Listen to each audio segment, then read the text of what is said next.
스스로 만들어낸 게 있나 한번 생각해 보시라고요. 하나도 없어요. 전부 다른 사람들로부터 받은 것을 가지고 내가 교만을 떨고 자랑하게 되는 거거든요. 그게 잘못됐다는 거예요. 받은 사람이라면 그걸 자랑할 수는 없어요. 자랑해서는 안 되는 거거든요. 내가 다른 사람들 받은 거면 감사해야 되는 거지 자랑하면 안 된다 이 말이에요. 이것이 7절의 가르침이에요. 무엇을 통해서 우리 자신의 모습을 볼 수 있을까요? 말씀을 통해서예요. 우리가 말씀을 덮어놓게 되면 자신이 보이지 않습니다. 진정한 자신의 모습을 볼 수가 없어요.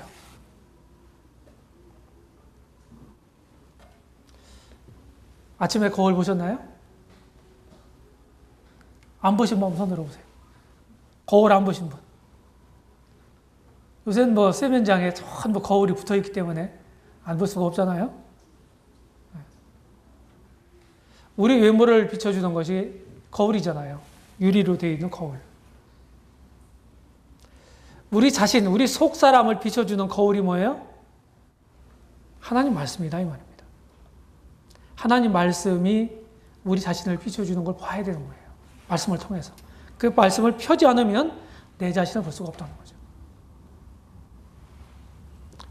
기록한 말씀밖에 넘어가지 말라. 이 말은 하나님 말씀을 절대적으로 신뢰해라.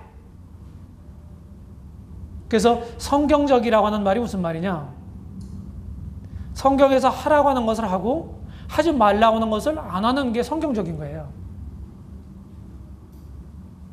그렇죠? 근데 거기에 토를 달게 되는 거예요. 그게 비성경적인 거예요. 하나님이 결코 기뻐하시는 것이 아니라고 하는 것입니다. 절대적이 되는 거예요. 내가 주님을 생각하고 주님을 신뢰하고 주님의 이름과 명예를 생각한다고 한다면 내 생각이 바꿔질 거예요. 그래서 늘 나 자신만을 보지 말고 나 자신만. 나를 볼 수 있는 건 뭐예요? 성경을 보고 성경을 통해서 성경의 주인공이 주님이죠. 예수님이죠. 그런 예수님을 내가 알게 될 때 내가 바로 보이는 겁니다. 그런 점을 마음에 꼭 두시기를 바랍니다. 자, 오늘은요. 성경 이제 정경의 형성을 보겠습니다. 정경. 이 정경이라고 하는 말은 이제 그리스 말 중에 카논이라고 하는 말에서부터 비롯됐습니다. 카논. 이제 헬라어인데요. 카논. 이것은 이제 무엇을 재는 그 잣대, 다른 말로 하면 척도, 뭐 규범, 뭐 표준 그런 의미라고 합니다. 그래서 이 기독교의 정경 그러면은 기독교 신앙의 표준이 되는 그런 책이다. 이렇게 보시면 되는 거예요. 그것이 우리가 가지고 있는 성경입니다. 성경.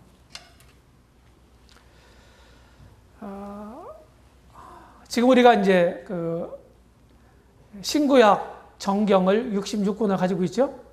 지난 시간에 유대인들은 구약 성경만 가지고 있죠. 지금 정통 유대인들은. 근데 우리는 지금 기독교식으로 분류하게 되면은 구약이 39권이잖아요. 근데 유대인식 분류는 몇 권이라고 그랬어요? 24권이라고 그랬어요. 그 이유에 대해서 말씀을 드렸습니다. 그렇죠? 네, 그 이유에 대해서. 그런데 역사적으로 쭉 이렇게 흘러오면서 많은 세월이 흘러오면서 우리가 가지고 있는 신구약 정경 66권 외에도 하나님과 관련된 고문서들이 많이 있었어요. 네, 고문서들이. 그래서 하나님이 기록하실 때에도 하나님이 직접 계시해 주셨고요. 그렇죠? 기록하는 사람들에게도 하나님이 직접 영감을 주셨고요.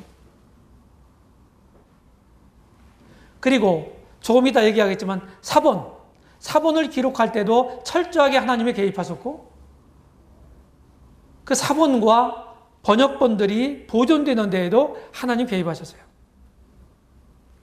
뿐만 아니라 우리가 이 성경전서 66권 이 정경이 이렇게 확립될 때도 하나님께서 개입하셨다 하는 것입니다. 그래서 66권 위에 정경 외에 있는 그런 고문서들, 하나님과 관련된 고문서들을 지금 우리가 가지고 있는데, 그것을 이제 어떤 것은 외경이라고도 하고 어떤 건 위경이라고도 그래요. 외경과 위경을 나눈 그 구분은 뭐냐면, 외경은 이제 캐톨릭 시대 때에 캐톨릭에서 우리가 가지고 있는 구약 성경하고 신약 성경 중간에다가 이 외경이라고 하는 책을 14권을 삽입시켰어요. 캐톨릭에서. 이제 그걸 외경이라고 그럽니다. 외경. 대개 이제 그 14권의 그 외경은 신구약 중간 시대 때 기록된 것입니다. 구약 성경 말라기가 마지막 선지자죠? 그렇죠? 말라기는 몇 년 사람입니까? 주전 한 400년경 사람입니다. 400년에서 450년경. 그때 활동했던 선지자인데, 우리는 이제 말라기 선지자를 마지막으로 하나님이 구약 계시를 마치신 거예요. 그리고 400여 년 동안 침묵 시대가 흘러옵니다. 근데 그 기간 동안에 하나님과 관련된 문서들이 기록돼요. 캐톨릭에서는 그것을 성경에 포함시켰습니다. 근데 개신교에서는 그걸 인정하지 않죠. 이제 그걸 이름하여 외경이라고 부릅니다. 그 다음에 이제, 위경이라는 말이 있어요. 위경. 위경은 이제, 거짓 위자입니다. 허위할 때 위자예요. 위경이. 그래서 이제 뭐 교리적으로나 이런 것이 많이 모순된 이런 그 고문서들을 가리키는 거예요. 하나님과 관련된 고문서들. 그런 것을 위경이라고 부릅니다. 이런 것이 있다는 것을 이제 기억하시고, 지금 이제 외경을 보시려면은 캐톨릭이 사용하고 있는 성경이 있어요. 번역본이. 그게 뭔가요? 공동 번역이에요. 우리 한글로 되어 있는 공동 번역. 사실 공동 번역이라고 하는 것은 캐톨릭과 개신교가 같이 번역한 겁니다. 그게 처음에 나올 때는 캐톨릭용으로 나온 것도 있고 개신교용으로도 나온 게 있어요. 성서 공유해서 출판했습니다. 근데 캐톨릭용은 외경이 삽입되어 있고요. 개신교용은 외경이 없어요. 그래서 이제 공동으로 같이 쓰려고 신구교가 같이 학자들이 모여서 이렇게 번역을 한 겁니다. 한글로. 근데 캐톨릭에서만 쓰고 개신교는 안 쓰죠. 안 썼습니다. 제가 처음에 이제 공동번역 나왔을 때 구입을 했고, 지금도 새로 또 구입을 해서 외경을 가지고 있는 그 공동번역 가지고 있어요. 참고용으로. 자, 구약 정경의 기준을 보겠습니다. 구약 정경이 이렇게 이제 많은 문서들이 있었는데, 구약 정경이 이게 선별된 그런 기준이 뭐냐? 첫 번째는 하나님 말씀이다. 이제 사람 얘기가 아니라 하나님이 직접 관여해서 하신 말씀들 있잖아요. 이제 그런 말씀들이 기록돼야 된다. 또 한 가지는 중요한 건 뭐냐면, 메시아에 대한 약속이 있어야 된다는 거예요. 인류의 유일한 소망이 메시아 아닙니까? 그래서 그 메시아에 대한 그 약속들이 기록되어 있는 이런 성경들. 그 다음에 이제 두 번째는 이제 영감이 된 거에 대한 영감. 그래서 아무나 기록한 게 아니고, 출처가 분명하고, 다른 성경들하고, 모순되지 않는 이런 것이어야 돼요. 한 번 하나님으로부터 나온 성경은 한 번 하나님으로부터 나온 책이기 때문에 하나님은 모순되실 수가 없잖아요. 그분은 완전한 분이죠. 그렇죠? 그래서 여기서 이렇게 말씀하고 저기서 저렇게 말씀하고 그럴 수가 없는 분이에요. 하나님은. 성경은 통일과 조화를 이루는 책이에요. 그런 면에서 창세기에서 말씀한 것이 이사야서에서 그게 명백하게 모순이 되고 대립이 된다. 그러면 그것은 잘못된 거란 말이죠. 그럴 수 없는 것입니다. 그 다음에 이제 이 수집과 선별을 했는데요. 주전 586년에 남왕국 유다왕국이 바벨론에 의해서 포로로 잡혀가죠. 그렇죠? 그리고 그들이 70년 만에 돌아와서 1차 귀환자들이 한 50년 만에 돌아와요. 멸망한 지. 수르바벨의 인술 아래 돌아와서 이제 많은 난관을 겪고 거의 20년 만에 성전을 재건합니다. 그 성전 재건하고 봉헌식한 해가 516년이에요. 주전. 그래서 586년, 516년. 그래서 70년 차이가 나는 겁니다. 에레미야 선지자가 70년 만에 고토로 돌아오리라 하신 말씀이 응한 것이죠. 그 다음에 이제 성전은 재건됐는데 오랜 세월 동안 바벨론 포로 잡혀갔잖아요. 그 예루살렘에는 유다인들이 거의 안 살았단 말이에요. 이방 족속들이 살았단 말이에요. 성전도 없어지고요. 그리고 이제 기성세대들, 포로 잡혀갈 때 기성세대들은 다 죽고 없어졌어요. 수십 년이 흐르면서. 이 신세대가 일어났단 말이죠. 성전이 재건되고서도 30여 년이 흘렀어요. 이런 다음에 하나님이 2차 귀환자들을 다시 보내시는데 그게 이제 에스라가 인솔한 2차 귀환자들이에요. 이미 성전이 재건됐어요. 그래서 그 이스라엘의 민족 신앙을 회복시키고 율법을 소성케 하기 위해서 에스라를 보내신 겁니다. 에스라는 돌아올 때 나이를 알 수는 없지만은 458년에 귀환했기 때문에 거의 한 130년이 됐거든요. 유다 왕국이 멸망한 지가. 그렇죠? 586년, 485년. 그렇죠? 그러니까 그 이방 제국 포로 기간 동안에 거기서 태어나서 거기서 자란 사람이라고요. 에스라는 틀림없이. 하나님이 그를 그 레위 지파 제사장 가문에서 태어나게 하고 철저하게 훈련을 시켰어요. 율법 학사였어요. 돌아와서 이제 이렇게 무너뜨려진 이스라엘의 민족 신앙을 회복시키기 위해서 부심을 했는데 그러려면 어떻게 돼요? 말씀이잖아요. 말씀. 그래서 에스라와 그의 동역자들이 함께 구약 성경을 이제 정립하게 돼요. 구약 성경을. 이런 에스라에 의해서 에스라와 그 동역자들에 의해서 이 정립된 구약 성경을 이제 그 이후에 그대로 우리 주님도 인정하셨고 사도들도 인정했어요. 우리 주임 당시에 있었던 것이 구약 성경이 바로 그것입니다.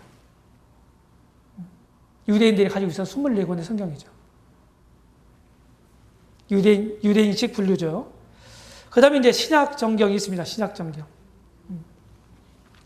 신약 시대에는 이제 교회가 오순절날 사도행전 2장 1절에 오순절날 시작됐고 그 후에 이제 주 30년경부터 50년경부터 계속 신약 성경이 이제 기록돼요.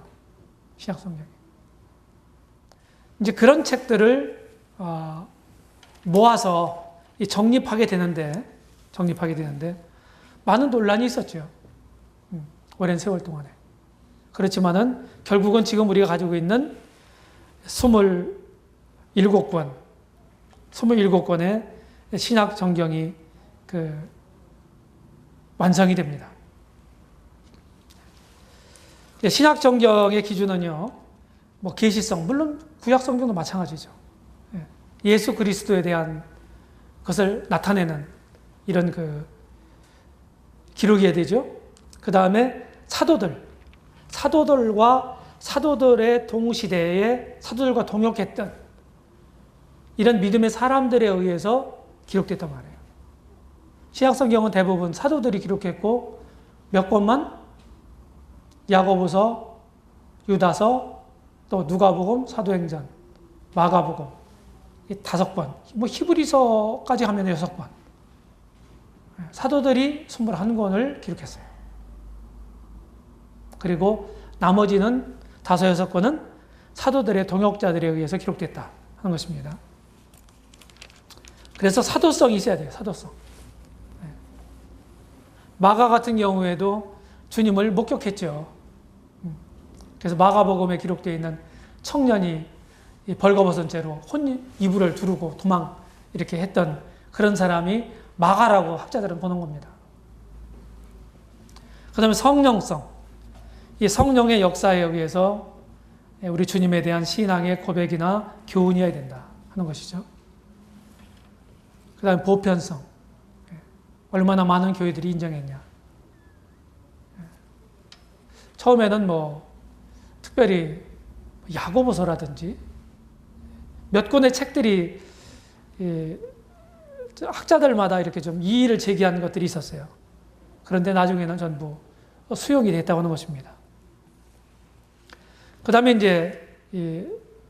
정경이 이래서 형성이 됐는데요. 이 구약 성경은 대개 모세 때부터 이렇게 쭉 기록했잖아요. 우리가 이제 하나님 경륜적으로 볼 때 율법 시대에 기록된 거라고요. 그래서 구약 성경의 포인트는 강조점이 어디에 있냐면은 하나님의 의에 강조점이 있어요. 하나님 의로우신 분이죠. 그렇죠? 구약 성경은 하나님의 의에, 물론 구약 시대 때 그러면은 구약 시대 하나님 은혜가 없었느냐? 그렇지 않아요. 창세 이후로, 인간 창조 이후로 계속해서 하나님 은혜가 있었어요. 근데 더 부각되고 더 강조된 게 뭐냐? 구약 성경에서. 그게 하나님 의라고 하는 것입니다. 그 다음에 신약 성경에서는 이제 예수 그리스도께서 은혜와 진리를 가지고 오셨잖아요. 은혜와 진리로서 오셨잖아요. 그래서 하나님 은혜에 대해서 포커스가 있어요. 신약 성경은. 하나님의 은혜. 그래서 우리는 이제 대개 하나님 은혜나 하나님 사랑에 대해서 많이 강조하는 경향이 있어요. 그렇다고 해서 하나님의 의가 무시되는 거냐? 그런 건 아니에요. 우리가 하나님 은혜로 생각하는 복음도요. 하나님의 의가 나타나 있다고 말씀하고 있지 않습니까? 그렇죠? 로마서 1장에서.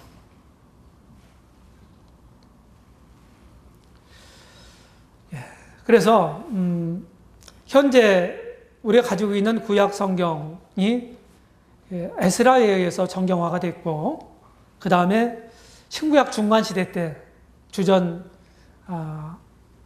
2세기, 3세기에 그때에 2세기경에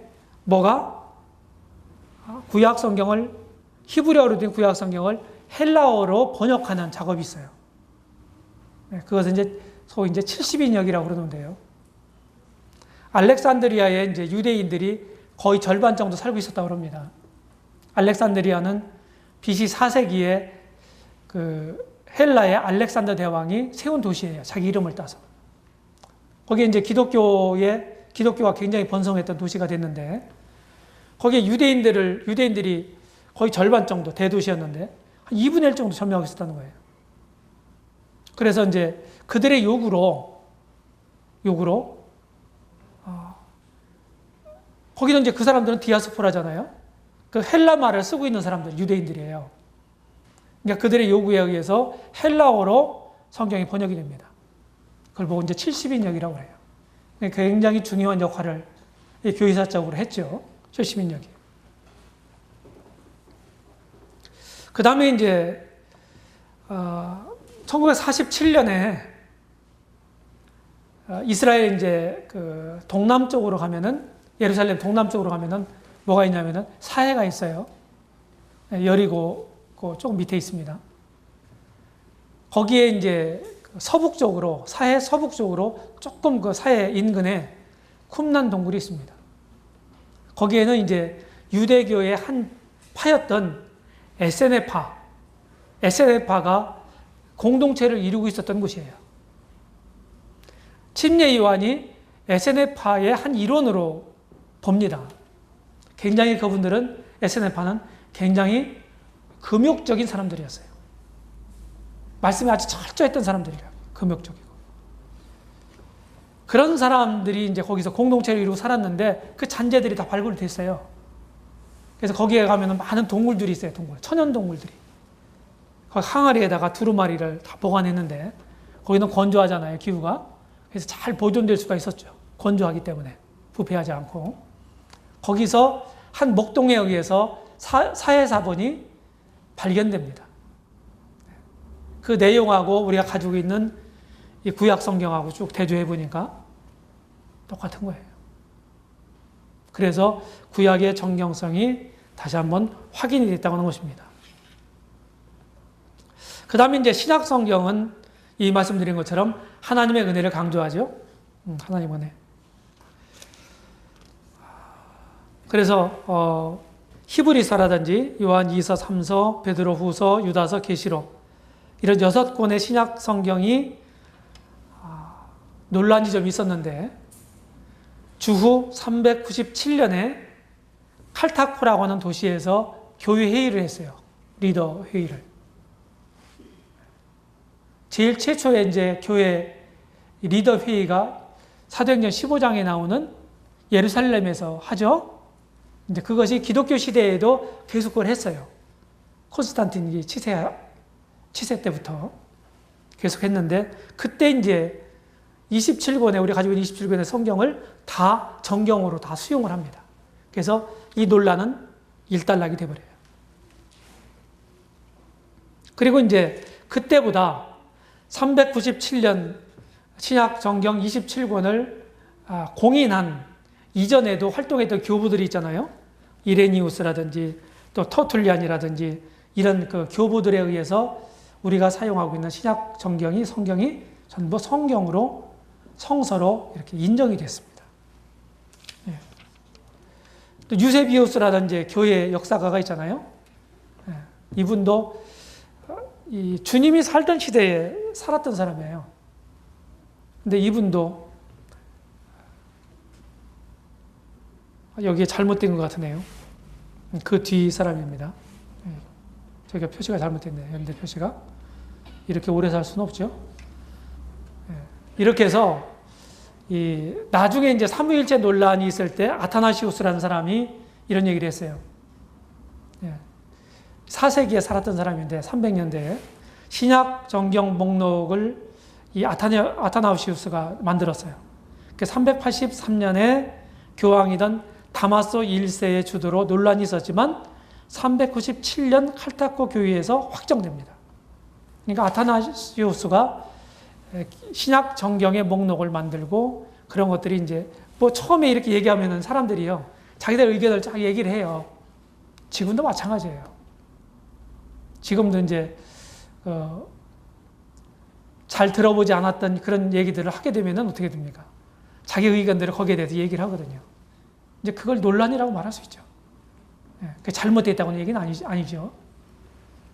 그렇게 해서 나중에 397년에 신약 정경이 일단락됩니다. 그다음 성경의 영감을 보겠습니다. 성경은요, 모든 성경은 하나님의 감동으로 됐다. 이렇게 디모데후서 3장 16절에서 말씀하고 있어요. 감동으로 됐다고 하는 말이 하나님의 숨을 내셨다 하는 의미를 가지고 있어요. 내셨다. 그래서 하나님의 호흡을 의미합니다. 그래서 정확하고 오류 없이 기록하게 하기 위해서 영감이 필요했던 거예요. 그래서 이 성서론과 관련해서 교리적으로 성서론과 관련해서 가장 중요한 이 것이 뭐냐면은 이 성경의 완전 영감성이에요. 이게 가장 중요한 거예요. 성경 자체를 무슨 뭐 좀 오류가 있다, 뭐 사람의 말이 포함되어 있다, 뭐 이런 식으로 표현한다고 한다면 문제가 있는 거거든요. 그러면 우리 신앙이 근본이 흔들리게 되는 거죠. 오늘날에 이제 기독교 안에 논란이 뭐냐면요. 오늘날에는 성서론의 문제예요. 성경 전체를 성경으로 하나님 말씀으로 인정하지 않는 이런 사람들, 이 사람들을 이제 자유주의자라고 합니다. 이 사람들이 기독교를 장악해 가고 있어요. 신학교에도 자유주의적 이 교수들이 많이 지금 점령하고 있고요. 그런 사람들에 의해서 가르침을 받은 사람들이 뭐 하겠어요? 그런 사상을 가지고 교회를 하는 겁니다. 겉으로는 교회지만 실상은 아니죠. 그게 굉장히 중요한 얘기예요. 완전 영감성. 그래서 성경은, 우리가 가지고 있는 성경은 하나님 말씀이고 여기에는 오류가 없다 하는 거예요. 오류. 예전엔 무호성이라는 말을 많이 썼는데 요새는 이제 무류성이라는 말을 씁니다. 알아두세요. 뭐 비슷한 말인데 무류성이라는 말은 조금 약화된 말이에요. 무호성이라는 말보다.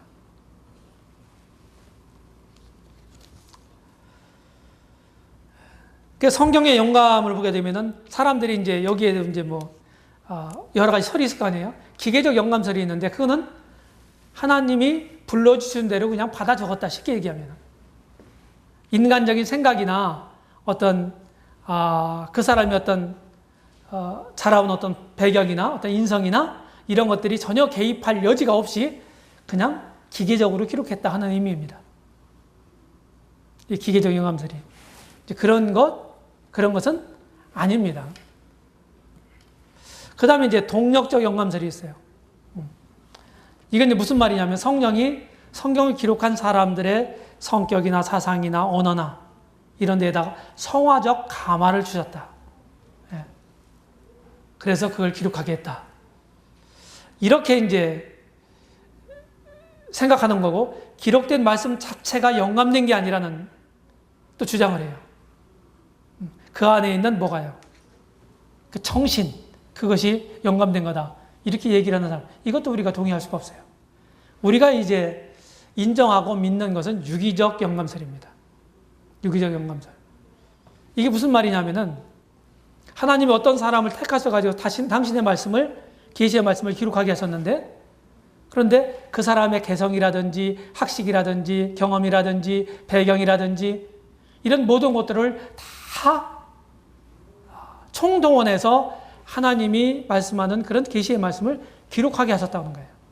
그래서 베드로 서신과 바울 서신이 다르잖아요. 분위기가. 그렇죠? 바울은 많이 배운 사람이고요. 공부를 많이 한 사람이에요. 근데 베드로는 우리가 알다시피 어부였단 말이에요. 공부를 많이 하지 않은 분이에요. 이제 그런 것들의 차이가 그분들이 기록한 성경에도 나타난단 말이죠. 그래서 베드로가 쓴 베드로 전후서가 바울 서신서보다 권위가 떨어진다는 말은 아니에요. 그런 기자의 특성들이 그들이 기록한 성경에 나타나 있다 하는 말입니다. 우리는 이 유기적 영감설을 지지합니다. 그 다음에 영광의 범의문에서도 사상만 영감됐다 이렇게 얘기를 하는 사람들이 있어요. 사상만. 그렇지 않죠? 그 다음에 부분 영감. 부분 영감설. 이게 뭐냐면은 성경에 쭉 읽다 보면은 하나님이 가라사대, 예수께서 가라사대 말씀하시되 이런 말들이 있는데 그런 데만 영감이 됐고 사람들이 한 말이나 심지어 사단이 한 말도 있고 귀신이 한 말도 있잖아요. 그런 것도 기록했잖아요. 그럼 그런 것들은 영감이 안 된 거냐? 영감이 안 됐다. 이렇게 생각하는 사상이에요. 부분 영감들이. 우리는 거기에 대해서 동의할 수가 없습니다. 직접 사람이 한 말도 있고 그것도 기록했는데 하나님의 뜻을 나타내고 하나님의 뜻을 이루게 하는 방편으로 그걸 인용한 것이지.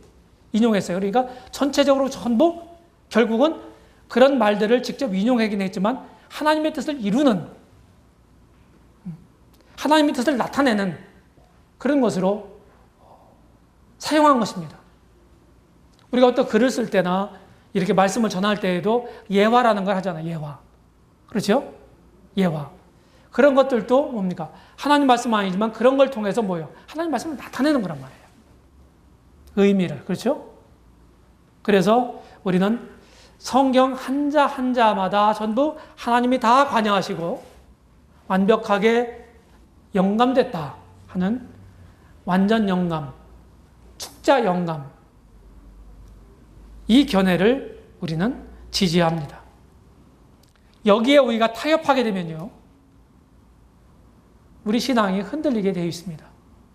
사단은요, 오늘날에는 이 성서를 가지고, 성경을 가지고, 영감에 대한 문제, 이런 문제를 가지고 계속 공격합니다.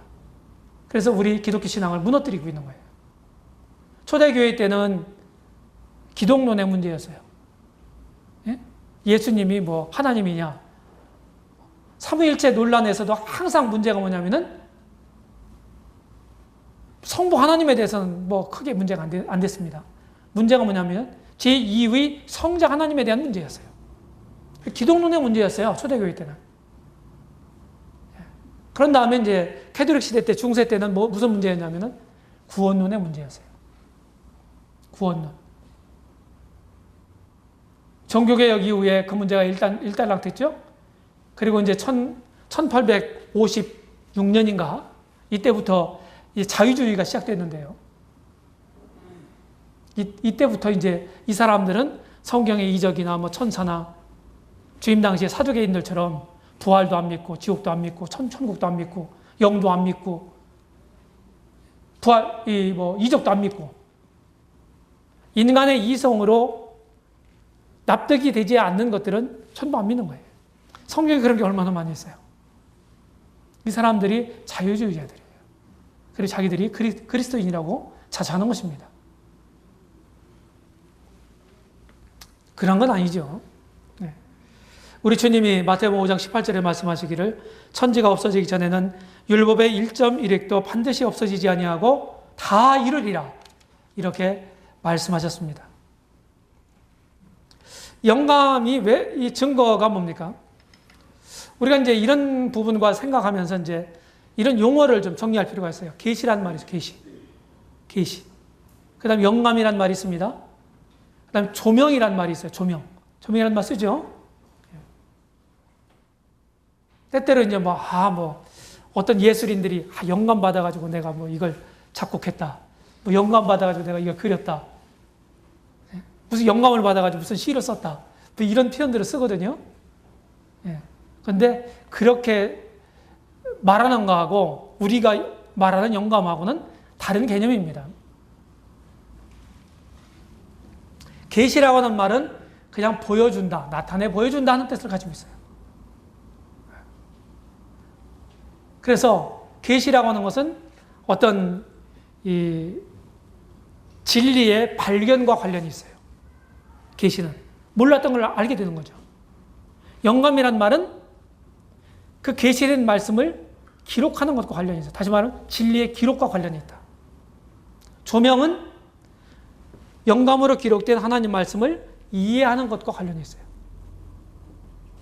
계시는 진리의 발견과 관련이 있고, 영감은 진리의 기록과 관련이 있고, 조명은 진리의 이해와 관련이 있다. 그래서 우리가 이제 오늘날 사용할 수 있는 용어는 뭡니까? 조명이에요. 조명. 그게 이해하는 겁니다. 성경이 이제 깨닫는다, 우리가 깨닫는다는 말을 많이 쓰잖아요. 깨닫는다. 그 말이 이제 영어로는 understand라고 하는 말이에요. 우리 한글 성경에 깨닫게 하면 영어 성경 전부 한결같이 understand로 다 번역이 되더라고요. 거의 찾아보니까. 이해하는 걸 얘기하는 겁니다. 우리 지성에 알도록 깨우치는 거죠. 자, 하나님 성품이 있어요. 하나님 성품. 성경에 보게 되면은 하나님이 어떤 분인가를 잘 나타나 있죠. 그렇죠? 그래서 하나님이 어떤 분이신가 하는 것을 알려면 성경을 펴야 되는 거예요. 성부 하나님, 성자 하나님, 성령 하나님이 전부 똑같은 속성을 가지고 계세요. 그래서 모든 것들이 다 하나님으로부터 나왔거든요. 하나님 뜻이 뭐지? 이렇게 고민하지 마시고 성경을 펴세요. 그리고 하나님이 어떤 분인가 더 정확하게 표현하면 하나님의 성품이 뭔가, 속성이 뭔가, 이거에 대해서, 속성이라는 거예요. 하나님은 전능하시다, 전지하시다, 편재하시다, 뭐 공의로우시다, 은혜로우시다, 뭐 선하시다, 거룩하시다, 뭐 이런 말이거든요. 영원하시다, 뭐 불변하신다. 이제 이런 말들이 하나님의 속성 또는 하나님의 성품이라고 말합니다. 표현합니다. 그래서 하나님의 속성이나 성품 이런 것 관련해서 하나님은 자기 뜻을 나타내세요. 하나님의 속성과 다른 반대되는 어떤 뜻을 나타내실 수가 없어요. 이게 굉장히 중요한 사실이에요. 하나님이 영원하신 분이기 때문에 우리가 뭘 선택할 때 이게 일시적인 거냐, 영원한 거냐 이렇게 물어봤을 때 하나님 뜻이 뭐겠어요? 뭘 선택해야 되겠어요? 영원한 거 선택해야 되는 거예요. 없어질 수 있는 거, 일시적인 거, 그런 것들을 선택하면 하나님 뜻하고 반하는 것입니다.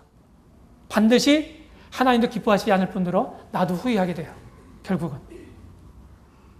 그러니까 하나님 뜻이 그렇게 어렵지 않아요. 무슨 얘기 아시죠? 자, 내가 막 이렇게 무슨 뭐 관계 속에서 문제가 생겼어요. 그랬을 때 내가 이렇게 하게 되면은 이건 선한 건 아닌데. 그럼 하지 말아야 되는 거예요.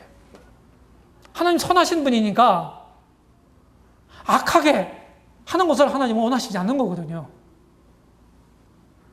여기에 우리의 결정과 우리의 행동에, 우리 삶에 단서가 있어요. 무슨 얘기인지 아시죠? 이게 중요한 사실이에요. 하나님 선하신 분이에요. 악을 조장하시지도 허용하시지도 않는 분이에요.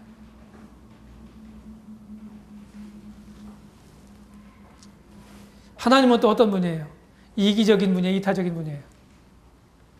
예? 하나님 영광을 위해서 우리를 만드셨으면 그 이기적인 거 아닙니까? 근데 우리가 하나님 영광을 위해 살 때요, 우리가 최고로 행복할 때거든요. 그걸 몰라요. 왜? 우리를 사랑하시기 때문에 가장 최고의 행복한 삶을 살기를 원하시는 거예요. 만들어진 목적대로 내가 존재할 때 가장 행복한 거거든요. 그것에 가장 가치가 있는 거잖아요. 맞죠? 네, 그런 의미입니다. 그래서 하나님의 성품이 성경을 통해서, 완전 영감인 성경을 통해서 자신을 잘 계시하셨어요. 그러니까 우리가 하나님을 알아야 합니다. 네. 우리 이제 혜미 자매가 그 카스라고 그러죠? 카카오톡 스토리, 거기에다가 하나님을 바로 알자라는 걸 올렸더라고요. 굉장히 좋은 책이에요. A.W. 토저가 쓴 책입니다. 하나님을 알되 바로 알아야 돼요. 성경의 하나님을. 우리가 많이 하나님을 오해하는 경우가 있거든요. 하나님은 내가 이렇게 하는데 불합리한 것을 하면 하나님이 이해하실 거야, 이렇게 생각하고 하는 경우가 있어요. 그렇지 않아요. 성경의 성격과 주장. 성경은 하나님 말씀 써주신 거예요. 구약의 여호와께서 가라사대라고 하는 말이 무려 3,800회 이상 나온다는 거예요. 여호와께서 가라사대. 그리고 성경의 특이한 통일성을 증거합니다. 1600년 동안에 약 40여 명에서 기록됐다고 했죠? 근데 성경이 모순되지 않아요. 우리 성경 읽을 때, 공부할 때 모순처럼 보이는 구절들이 있죠? 그럼 발견했어요, 안 했어요? 발견했죠? 그런데 그것이 모순이 아니에요. 내가 모순처럼 느끼기 때문에 그런 거죠. 실상은 그런 의미가 아니에요. 성경은 모순될 수 없습니다. 내가 잘못 지금 오해하고 있는 겁니다. 그리고 성경 기자들은요, 성경 기자들이 이 성경의 영감성에 대해서 증거하고 있는데 특별히 바울이 디모데후서 3장 16절에서 베드로가 베드로후서 1장 21절에서 잘 말해주고 있습니다. 우리 주님도 성경의 권위를 스스로 증거하셨어요. 아까 읽었던 말씀이 율법의 1.1획도 천지가 없어지기 전에 다 없어지지 않는다. 이 말씀을 했고, 또 요한복음 10장 35절에서 성경은 패하지 못한다. 이렇게 말씀하셨어요. 성경은 패할 수가 없어요. 어떤 학자들은요, 마지막 날에 심판 때에 성경이 펼쳐질 거라고 말하고 있어요. 성경대로 했는지. 제가 말씀드렸죠. 우리의 모토가 뭐라고 그랬어요? 성경대로예요. 성경대로가 우리의 모토입니다. 신앙에. 이게 타협이 되면요, 다 잘못되는 거예요. 그래서 성경으로 돌아가려고 하는 이런 노력들이 계속 필요한 것입니다. 오늘은 여기까지만 하겠습니다. 기도하겠습니다.